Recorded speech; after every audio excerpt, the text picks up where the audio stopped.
Всем привет, меня зовут Артем и добро пожаловать. Всем привет, меня зовут Артем и добро пожаловать на новое видео проекта Russian Progress. Здесь вы найдете видео на разговорном русском с субтитрами. Я все еще нахожусь в городе Хельсинки, и это мой второй день пребывания здесь. Я сейчас гуляю, и вот я зашел в небольшой парк, довольно тихий. И сейчас я решил записать видео на очень интересную тему. Тут довольно сильный ветер, я надеюсь, звук не сильно пострадает от этого. И тема такая: как я бы изучал русский, если бы я не был носителем русского языка? Вопрос очень интересный, и действительно есть над чем поразмышлять, потому что я, как вы знаете или не знаете, я изучаю языки, выучил несколько языков, и я изучал разные языки. В основном это были романские языки, но также я изучал греческий и немецкий. Так вот, немецкий и греческий, я думаю, можно некоторые аналогии привести с русским.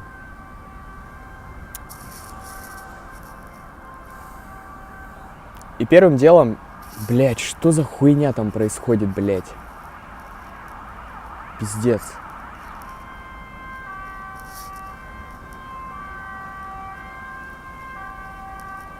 Что там происходит, мать его? Съебывайте, пожалуйста. И первым делом я начал бы с мотивации, потому что я считаю, что мотивация — это топливо, которое позволит вам двигать вашу машину. Так вот, хотел бы я вообще, будучи носителем английского языка, хотел бы я изучать русский?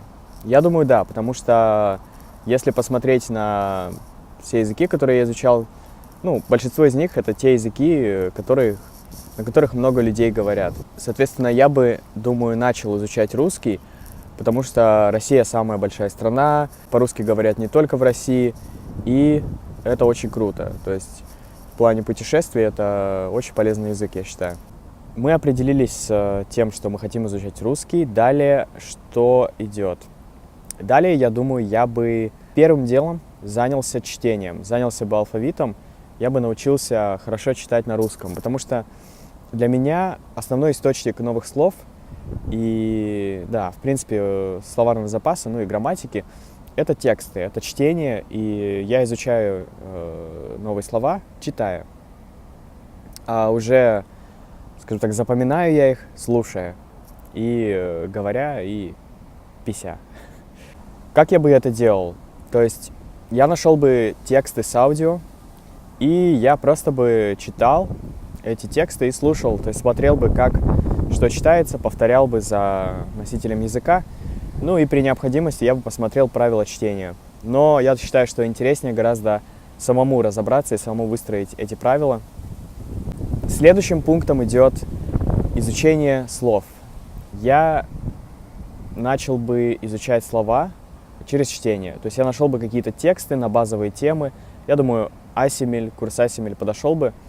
Или просто в интернете, желательно с аудио, чтобы было аудио, чтобы можно было еще работать над произношением. И таким образом я бы накопил словарный запас, который мне позволил бы хотя бы немного понимать язык. И как только я начал понимать язык, я нашел бы человека, с которым я мог бы общаться на русском, практиковать самые базовые фразы, и ветер опять дует. Не знаю, слышно, не слышно. То есть третий этап, я бы начал общаться на русском, пытаться что-то говорить. Сейчас я делаю языковой обмен со своим румынским другом Драгосом. И вот это как раз именно то, что он делает. Он не изучает грамматику, он изучает слова, смотрит видео, читает тексты и общается со мной, делает языковой обмен. Я считаю, что это очень круто, и вообще общение — это самая интересная вещь, которая вообще может тебе помочь в изучении языка, я считаю. И только потом, я думаю, что все вот эти этапы, то есть учиться чтению, потом изучать новые слова и говорение, я думаю, все это плюс-минус займет около 8-10 месяцев года. То есть также, само собой, я буду смотреть видео, переводить их и слушать подкасты. Вот все это вместе. То есть будет идти накопление в основном пассивного словарного запаса, работа над произношением и также какие-то основы говорения. И только потом едет машина. Мне так нравится, они так основательно сейчас занимаются уборкой и приведением города в порядок.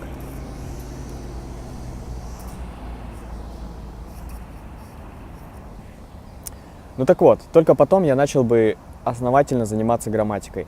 Как бы я это делал? Я бы писал тексты. Я считаю, что это самый офигенный, самый интересный способ улучшения языка, улучшения именно структуры языка. Это писать тексты и отправлять их на проверку носителю языка. Это то, что я делаю сейчас со своими учениками. И если вы хотите попробовать, насколько это эффективно, то напишите мне в комментариях, и мы с вами позанимаемся. То, что я вам сейчас рассказал, в принципе, это было мое изучение греческого языка. Я изучал греческий недолго, но как раз-таки я проходил через эти этапы. И несмотря на то, что греческий довольно сложный язык, я наслаждался изучением этого языка. Я до сих пор обожаю этот язык, и я обязательно его доучу.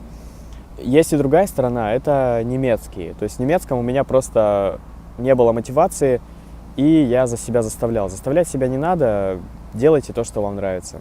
И также вот примерно такая же стратегия была у Лукаса Бигетти, полиглота из Бразилии. Вот он изучал русский таким образом, и в принципе он достиг больших результатов. Я, кстати, брал у него интервью, можете посмотреть, ссылка внизу. На этом, я думаю, все. Надеюсь, мне удалось ответить на этот вопрос. Если мне придут в голову какие-то еще детали или нюансы, то я сниму дополнительное видео.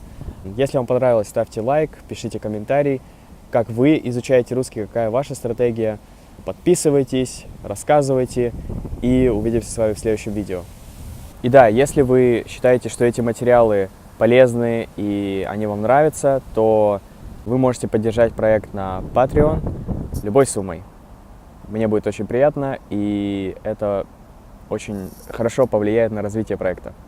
Спасибо и увидимся. Ссылка в описании. Пока.